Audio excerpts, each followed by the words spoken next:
Bonjour tout le monde. Aujourd'hui, il y aura une séance du Conseil des ministres et on demande au premier ministre du Québec de déclencher l'élection partielle dans Terrebonne.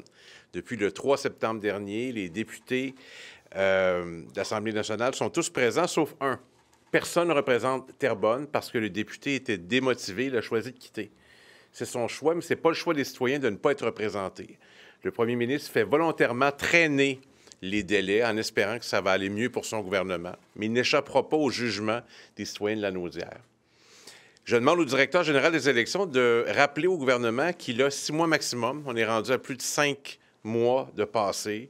On a déjà une candidature, on est prêt à faire les débats, mais c'est une prérogative qui appartient toujours au premier ministre et il l'utilise à des fins partisanes pour faire traîner. Donc, depuis le début septembre, personne ne parle pour Terrebonne à l'Assemblée nationale et c'est regrettable. Donc, élection partielle, ajouter un point à l'ordre du jour aujourd'hui. Deuxième élément, nous avons mis en ligne un site Internet qui parle des compressions en santé, en éducation. Il est déjà en ligne et comme le gouvernement ne veut pas rendre public la liste des compressions, on en a compilé plusieurs et on fait appel au public pour nous aider à compléter le triste tableau. Alors, dans les dernières heures, c'est potentiellement la fermeture de l'urgence de Trois-Pistoles, la fin de la mammographie en soirée au C3S du Bas-Saint-Laurent. C'est aussi des préposés aux bénéficiaires. C'est aussi 388 à Québec. C'est bien ça, Pascal en parlera. Donc, il est en ligne. Toute personne qui veut contribuer et qui veut nous informer de compression dont il a été témoin ou victime peut nous écrire et ça va s'ajouter en toute confidentialité. Alors, c'est un outil pratique pour les journalistes parlementaires et pour le public pour en savoir davantage sur les compressions actuelles dans tous les domaines avec le gouvernement du Québec. Et mon collègue Pascal Paradis va vous parler d'une motion importante qui va faire l'objet de la motion du mercredi sur laquelle il y aura un vote demain. Alors, cette semaine, c'est le Parti québécois qui a cette motion et il va vous dire sur quoi elle va porter. Oui, donc nous allons débattre cet après-midi à l'Assemblée nationale de la motion déposée par le Parti québécois pour que le gouvernement et Santé Québec rendent public le plan des compressions budgétaires en santé et aussi pour que le gouvernement du Québec reconnaisse et prenne la responsabilité des 1,5 milliard de dollars en compression qui sont exigés à l'intérieur du système actuellement. Donc, nous allons débattre de ça cet après-midi. Et l'une de ces compressions, je termine là-dessus, Pascal l'a mentionné, c'est un exemple, c'est à Québec que ça se passe, le Centre 388 en santé mentale, qui depuis plus de 42 ans rend des services efficaces, qui contribuent à l'atteinte des objectifs du gouvernement du Québec en matière de santé mentale. Le gouvernement a décidé de mettre de manière brutale le H dans ce service-là. En quoi c'est dans l'intérêt des Québécois? En quoi c'est dans l'intérêt de la santé mentale? En fait, ce n'est pas dans l'intérêt des Québécois, ce n'est pas dans l'intérêt de la santé mentale. C'est un exemple de ces coupures qui sont effectuées actuellement. Et sur ce, on est disponible pour répondre à vos questions.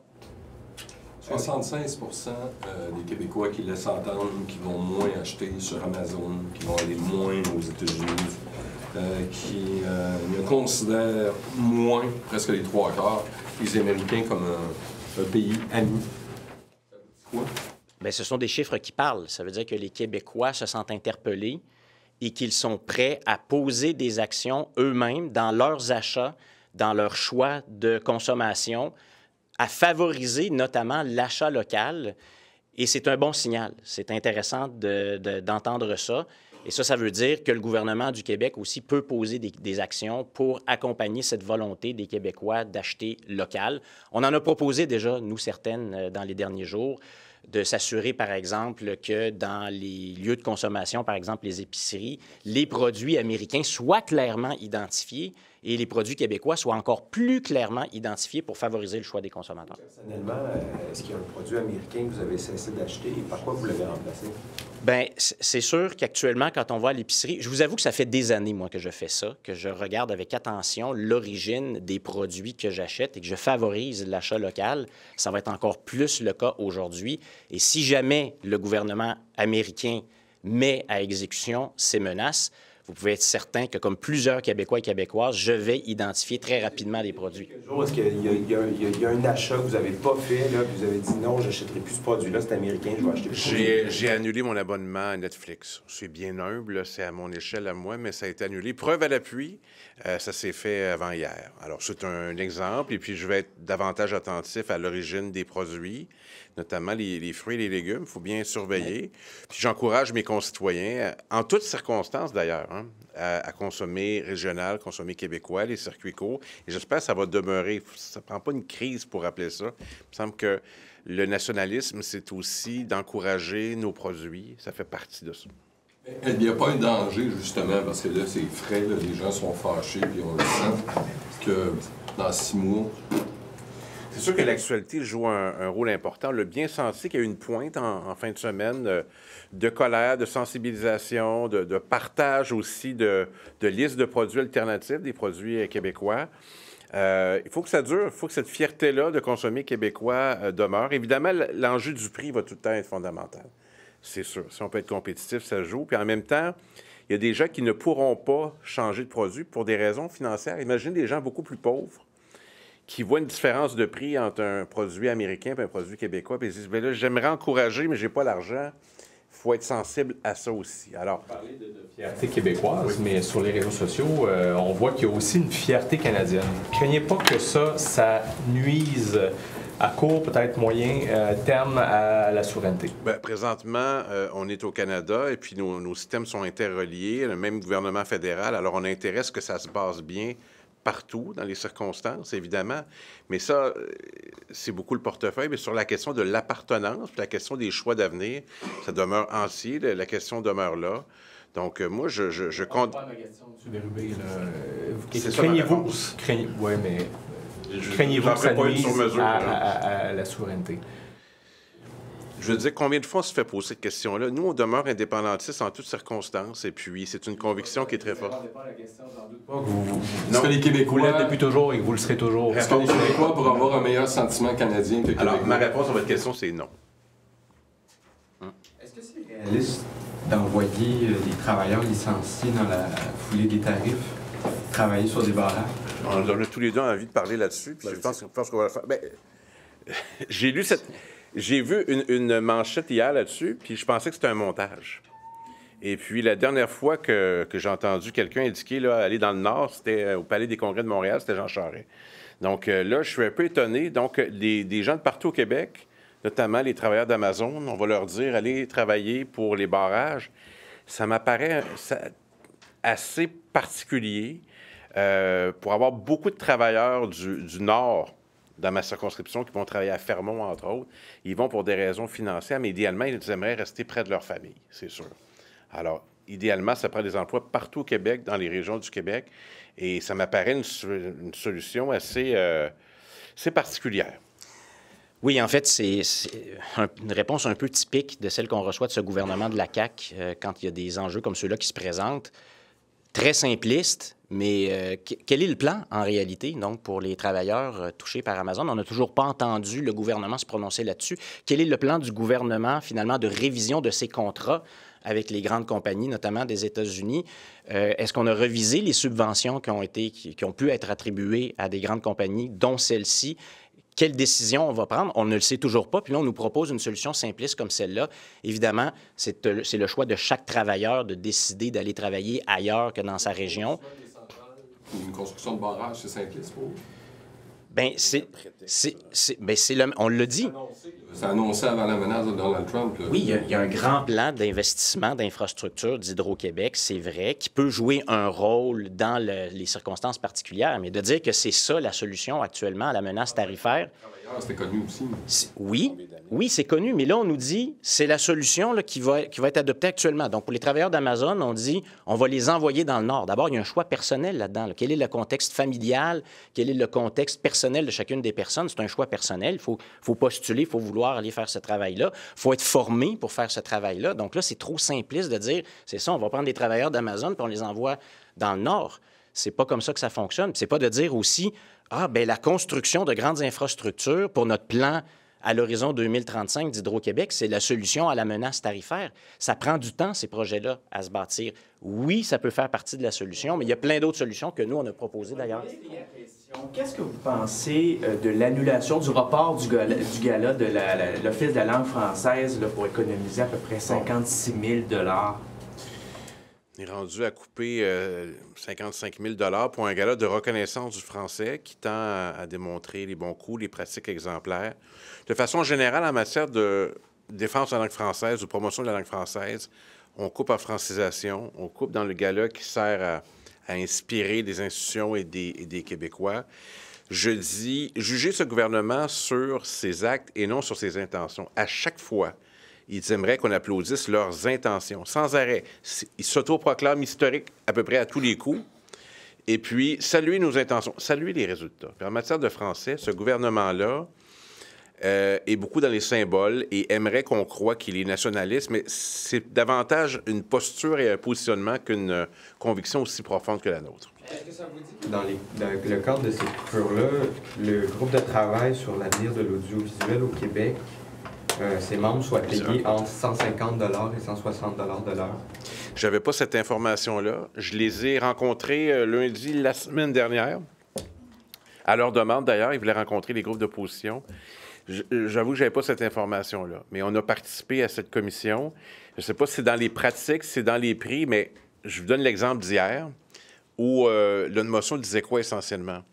Tant qu'il y aura des compressions en santé, pour les cadres du réseau de la santé, il ne devrait plus avoir de primes. Paul Brunet du Conseil des malades a parlé de ça en fin de semaine. Le gouvernement a dit non. Alors, il faut commencer à quelque part. On va vérifier si c'est dans les prix habituellement qu'on accorde à une commission comme celle-là, mais vous me l'apprenez. Hier, c'est votre chef a tendu la main aux oppositions. Et le premier ministre a tendu la main aux oppositions. Le chef du PCQ, en début de semaine, a demandé, sollicité une rencontre auprès du premier ministre pour justement proposer ses propositions en matière de riposte à la guerre commerciale des États-Unis. Est-ce que votre chef va solliciter aussi une rencontre personnelle avec le premier ministre pour en parler? Mais c'est déjà fait. Paul Saint-Pierre Plamondon a écrit une lettre à François Legault le 9 janvier pour proposer une rencontre pour discuter de manière constructive de la réaction du Québec à la menace tarifaire américaine. C'est une main tendue. Il n'a même pas eu de réponse. On apprend hier que les grandes centrales syndicales du Québec ont sollicité une rencontre pour discuter de ces questions-là. Pas de réponse. Alors, la main tendue du gouvernement hier, c'est encore une fois ce gouvernement de la CAQ qui dit une chose et qui fait son contraire, qui fait des belles communications, qui dit « on va faire ça à la québécoise, je tends la main, on est ouvert à toutes les idées ». Je le cite textuellement dans sa déclaration d'hier, mais il n'accepte pas la main tendue des oppositions. Le premier ministre, Justin Trudeau, lui, parle aux oppositions. Au Danemark, quand le président Trump a parlé du Groenland, la première ministre s'est mise en lien avec tous les partis puis a unifié les gens pour une réponse coordonnée. Notre premier ministre ne fait pas ça. Le gouvernement de la CAQ fonctionne comme d'habitude, très peu de transparence. On ne connaît pas ses plans, on ne connaît pas ce qu'il dit qu'il consulte bien des gens, peut-être, mais en tout cas, il n'a pas accepté la main tendue de l'ensemble des oppositions. Concernant le projet de GNL Québec, Mélanie Joly hier se dit prête à rouvrir le débat. Pierre Poilievre, lui, veut aller de l'avant avec ça. Il y a des candidats à la direction du Parti libéral qui veulent aussi aller de l'avant avec ce projet-là. Le gouvernement parle d'Hydro-Québec, mais le GNL revient dans le débat vraisemblablement. Quelle est votre position par rapport à ça aujourd'hui? Bien, d'abord, qu'on voit encore de l'ensemble des partis, Parti libéral, fédéral, Parti conservateur fédéral, la même vision du Canada, c'est-à-dire c'est nous qui décidons. Donc, ce n'est pas à Mélanie Joly, puis ce n'est pas au Parti conservateur de décider pour les Québécois en ce qui concerne ce projet-là, sur lequel un grand débat a déjà eu lieu au Québec. Et il n'a pas été déterminé qu'il était dans l'intérêt économique du Québec à l'époque, puis il y avait un problème d'acceptabilité sociale. Ces deux questions-là demeurent. Votre chef, hier, si j'ai bien compris, dit qu'il s'apprendrait plus de missions à l'international. Depuis 2018, François Legault a peu voyagé, somme toute. Il a fait quelques voyages à l'étranger. Autrement, c'était M. Fitzgibbon, Mme Biron, Caroline Proulx qui a fait des voyages. Est-ce qu'il a trop sous-traité à ses ministres sa représentation internationale? Bien, la situation actuelle, elle demande un effort particulier. Donc, on l'a mentionné hier, Paul Saint-Pierre Plamondon l'a mentionné, c'est bien beau là, de donner plein d'entrevues puis d'être dans les médias, mais où sont les efforts internationaux? Nos partenaires commerciaux, par exemple en Europe, nous envoient des signaux actuellement. Ils disent, on voit ce qui se passe, nous sommes ouverts à explorer de nouvelles possibilités avec vous. Alors, c'est le temps de voyager, c'est le temps de se déplacer. Est-ce que le gouvernement l'a fait assez? Encore une fois, on nous a dit beaucoup de choses. On a fait plein de belles communications dans les plans gouvernementaux, mais est-ce qu'on a fait suffisamment d'efforts? Est-ce qu'on a déployé dans toute la façon optimale le réseau québécois à l'extérieur? La question se pose. D'ailleurs, le plan du Québec était très centré sur les États-Unis quand on lit comment la Coalition Avenir Québec a concentré son plan. Maintenant, c'est l'Afrique, l'Amérique latine, l'Europe, le reste du monde pour développer d'autres marchés et réduire la dépendance au marché américain. Ajouter que je regarde dans les communications, les députés de la CAQ et le gouvernement valorisent beaucoup le fait que la ministre de l'Économie a accordé beaucoup d'entrevues. Ah, elle a passé toute la journée à accorder des entrevues. Des entrevues au Québec pour convaincre qui? Convaincre les Québécois qu'ils agissent. On n'est pas à convaincre. Ce qu'il faut, c'est se rendre à l'étranger, arriver avec des ententes, avec des avancées. Quand on valorise ça, on valorise le fait encore de la communication, des symboles. C'est bien important de passer partout pour vous dire qu'on s'occupe des affaires. Ce qui parle plus, c'est les résultats. Alors, encore une fois, c'est un bel exemple. Arrêtez de valoriser le fait qu'on a été partout. Valoriser le fait qu'être partout, c'est être partout dans le monde, pas être partout dans les médias québécois. C'est de la proposition du Collège des médecins qui propose que les candidats en médecine étrangers, de l'étranger, deviennent des assistants cliniques. C'est à l'ordre du jour de notre caucus aujourd'hui, mais on n'a pas tranché là-dessus. Mais on en parle aujourd'hui. Quebecers to boycott U.S. products? We haven't yet called for a boycott. We're not calling for a boycott, but we're strongly encouraging Quebecers to favor Quebec products, to look at any alternative, local alternative possible to any U.S. product. And we're calling on the government to look at the possibility as concrete measures to adopt right now to make sure that in any commerce, grocery stores, U.S. products are clearly identified and Quebec products are even more clearly identified. Do you think it's wise for members of government to call on a boycott? We had a party yesterday say we should be boycotting American products. Is that sound policy? Well, as far as we're concerned, it's important to encourage Quebecers to favor, to choose Quebec products. But not go that far. Boycott's a very different thing than... Quebec first. It's Quebec first, and first it's calling on Quebecers to do the right thing now and to favor, to choose our products. This idea of moving workers to Hydro-Quebec, getting jobs at Hydro-Quebec, do you think that that is something that is sustainable in terms of helping the economy at this point? Simplistic solution, magical thinking, it's not the way to move forward. Quebecers are looking for a real plan. So what's the government's reaction to what has happened with this factory and the brutal dismissal, layoff of all these employees? That's what we're waiting for, and we haven't heard the government about its plans regarding the workers, but also regarding the company. Subsidies that may have been granted to the company, governmental contracts. We haven't heard the government on a real plan. That's a simplistic solution to say the workers are going to be moved to northern Quebec to build infrastructure. That's not the way it works. Every employee has a personal situation. It's the employees to decide if they want to do this.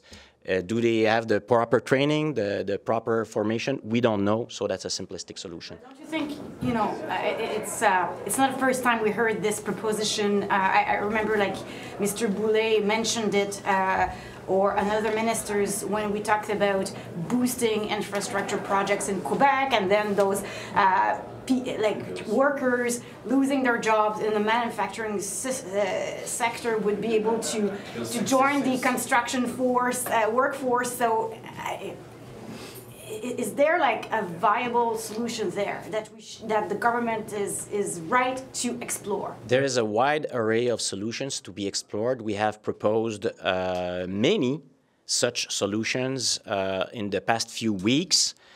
We talked, for instance, about diversifying our exports way before the government finally thought it was a good idea. having fiscal measures to favor exportation, and so on and so on. But saying that, well, infrastructure projects is the solution at the short term, it's always the reflex, but it's not the immediate solution. It takes time to build infrastructure. It takes time to move people around, to train people. So yes, in the long run, it's part of the solution, but it's not the solution at the short term, the only solution at the short term.